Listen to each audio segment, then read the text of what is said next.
पालमपुर नगर निगम के मतदाता भाई और बहनों, परसों आपने एक बहुत बड़ा महत्वपूर्ण निर्णय करना है।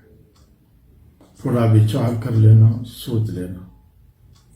मैं भी पालमपुर का हूँ, पालमपुर मेरा घर है। मैंने पालमपुर के बारे में बहुत सपने लिए, बहुत से पूरे हो गए, कुछ रह गए। चुनाव से 2 दिन पहले मैं आपसे 2 बातें कहना चाहूंगा।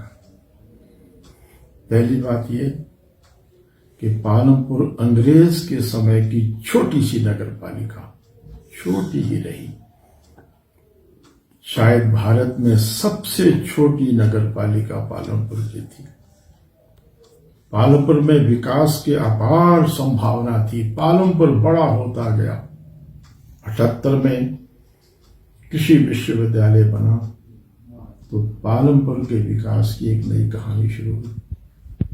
कितना विकास हुआ उसके बाद, लेकिन पालमपुर नगर पालिका छोटी सी रही। नया निर्माण होता गया, नई संस्थाएं आती गई, लोग आकर बसते रहे, बस्तियां बन गई। निगम नहीं बनी, पंचायत के थोड़े से साधन, उससे बुनियादी समस्याओं का समाधान नहीं हुआ।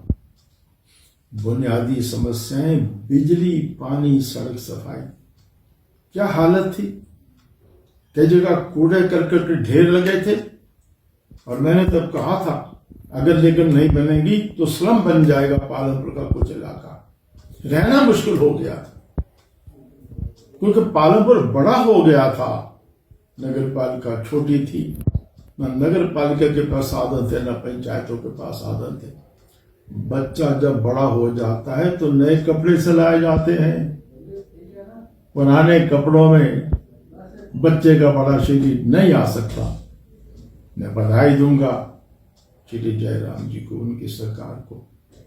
हम सब ने मांग की और छोटी सी 3000 के पालमपुर को अब 40,000 का पालमपुर बना दिया श्री जयराम सरकार ने। मैं पालमपुर की सामाजिक संस्थाओं, बुद्धिजीवियों को भी बधाई देता हूं। शायद 25-26 ऐसी संस्थाएं पालमपुर में इकट्ठी हुई, बुद्धिजीवी इकट्ठे हुए। उन्होंने कहा कि पालमपुर का विकास निगम की बना नहीं हो सकता, नहीं तो स्लम बन जाएंगे। उनकी बात सरकार के पास पहुंची, उन्होंने मुझे भी कहा, मैंने भी सरकार को कहा, और हमको ये बहुत बड़ा उपहार जयराम सरकार ने दिया। एक और बात कहना चाहता हूं, पालमपुर के विकास के लिए मेरा सपना है। धौलाधार की खूबसूरती हिंदुस्तान में किसी और पर्यटन स्थल से कम नहीं है, परंतु तो हम धौलाधार को पर्यटकों को नहीं दिखा सके। 90 में कोशिश की मैंने। पार्टी के नेता वेद प्रकाश गोयल, उनको मैंने कहा कि कोई उद्योगपति भेजिए। उन्होंने भेजा, सारी औपचारिकताएं पूरी की और 90 में पालमपुर रोपवे का शिलान्यास रखा। वेद प्रकाश गोयल मेरे इतने निकट थे, उन्होंने अपने बेटे पीयूष गोयल को भेजा जो आज मंत्री है। पालमपुर में शिलान्यास हो गया, सरकार चली गई, योजना रह गई। पुरानी फोटो मेरी धर्मपत्नी ने निकाली थी, मैंने वो फोटो पीयूष गोयल को भेजी है। मैंने कहा पीयूष गोयल, 90 में आप आए थे, आपके पिताजी ने आपको भेजा था, शिलान्यास हुआ, रोपवे नहीं बना। मैंने कहा पीयूष गोयल, अब आप भारत के एक मंत्री हो और मेरा एक और अजीज पालमपुर में हिमाचल प्रदेश में मुख्यमंत्री। मैंने कहा दोनों मिलकर रोपवे बनाइए। उनका पत्र आया, मुझे वो अंकल कहते हैं, मेरा बड़ा पारिवारिक संबंध था। और पीयूष गोयल ने मुझे कहा है कि मैंने मुख्यमंत्री से बात की है, हम पूरी कोशिश करके जल्दी से जल्दी पालमपुर का रोपवे बनवाएंगे। भाइयों बहनों, आपसे मेरा एक निवेदन, मेरा सपना है और मैं आपको सच कहूं कि आज तक यूनिवर्सिटी मिलाकर पालमपुर का जितना विकास हुआ है रोपवे बनने पर कई गुना ज्यादा विकास होगा। हिमाचल की सुंदरता, धौलाधार की सुंदरता दुनिया भर के टूरिस्ट देखने के लिए आएंगे। आप कल्पना नहीं कर सकते कितना विकास होगा। ये सरकार कर रही है, पीयूष गोयल कोशिश कर रहे हैं। इतने सुनहरी मौके को हाथ से मत जाने दीजिए। शिमला में भाजपा की सरकार है, दिल्ली में भाजपा की सरकार है, विकास कर रही है, इसलिए पालमपुर में नगर निगम भाजपा की बननी चाहिए। एक बात और आखिर में कहूंगा, बहुत पीड़ा हो रही है मुझे।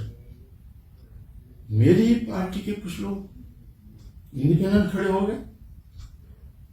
वो कह रहे हैं हम इतने वर्षों से पार्टी में थे। मैं नहीं मानता, वो कभी भाजपा के थे ही नहीं।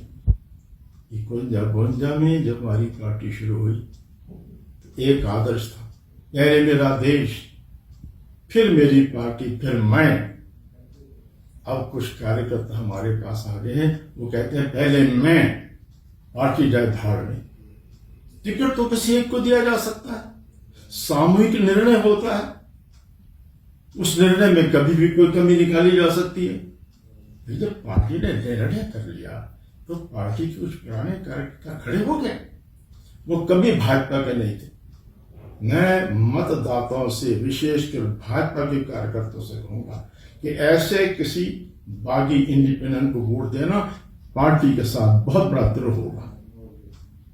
51 से मुझे याद है, इस पार्टी की नींव की पत्थर बने, वो चले गए, उनको कुछ नहीं मिला, लेकिन पार्टी को खड़ा करके यही एक विचार था, सबसे पहले मेरा देश, उसके बाद मेरी पार्टी, उसके बाद मैं। इसी कारण छोटे से भारतीय जनसंघ को भारतीय लोगों ने दुनिया की सबसे बड़ी पार्टी बनाया।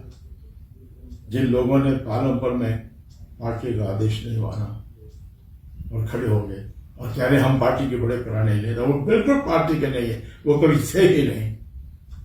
ऐसे किसी भी पार्टी के बागी उम्मीदवार को, किसी भाजपा के कार्यकर्ता का, तो भाजपा को जो प्यार करते हैं उनसे मैं कहूंगा उनका वोट हरगिज़ नहीं मिलना चाहिए। मैं आपसे एक बार फिर प्रार्थना करूंगा, मैं अब सक्रिय राजनीति में नहीं हूं, मैं तो अब पूरा ध्यान विवेकानंद परिषद में लगा रहा हूं, लेकिन पार्टी का हूं मैं, जीवन के अंतिम क्षण तक पार्टी में रहूंगा। मेरा एक सपना है पालमपुर के बारे में, रोपवे का, पूरा हो रहा है। हिमाचल की सरकार ने नई रोपवे कारपोरेशन बनाई है और कार्रवाई शुरू हो गई है। और मैंने पीयूष गोयल को कहा है, उन्होंने मुझे पत्र लिखा है कि मुझे याद है, मैंने पुराना फोटो देख लिया जब मैं शिलान्यास के लिए आया था, यानी कि दोबारा फिर सच्चा शिलान्यास करेंगे और मैं कराऊंगा। पालमपुर के भाई बहनों, मैं तो व्यक्तिगत अपील करूंगा, पालमपुर में रोपवे का सपना और धौलाधार की सुंदरता दुनिया के पर्यटक को दिखाना।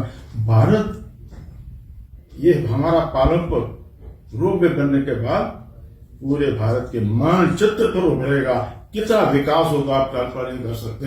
इस सुनहरी मौके को हासिल न जाने दीजिए। परसों जब आप वोट देने जाएंगे, वोट देने जब जाएंगे तो मैंने जो कुछ निवेदन आपसे किया है उसका विचार कर लेना।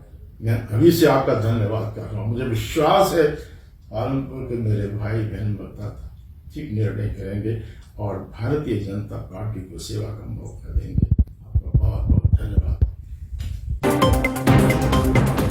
हैप्पी फैशन मॉल नहर चौक एक बार फिर जबरदस्त सेल ऑफर लेकर आ रहे हैं पालमपुर। सुरभि होटल पालमपुर। सेल 9 मार्च से शुरू। लेडी सूट 200 रुपए में, एक सूट के साथ एक सूट फ्री। रेडीमेड शर्ट 500 रुपए में, एक शर्ट के साथ एक शर्ट फ्री। जीन्स 1000 में एक पैंट के साथ एक फ्री। जेंट्स और लेडीज ब्रांड में 50% तक की छूट। Brand Numero, Levi's, Raymond, US Polo, Allen Solly, Pepe Jeans. तो चले आइए सुरभि होटल पालमपुर। अधिक जानकारी के लिए संपर्क करें 7018900004, 7018124661, 94181244464।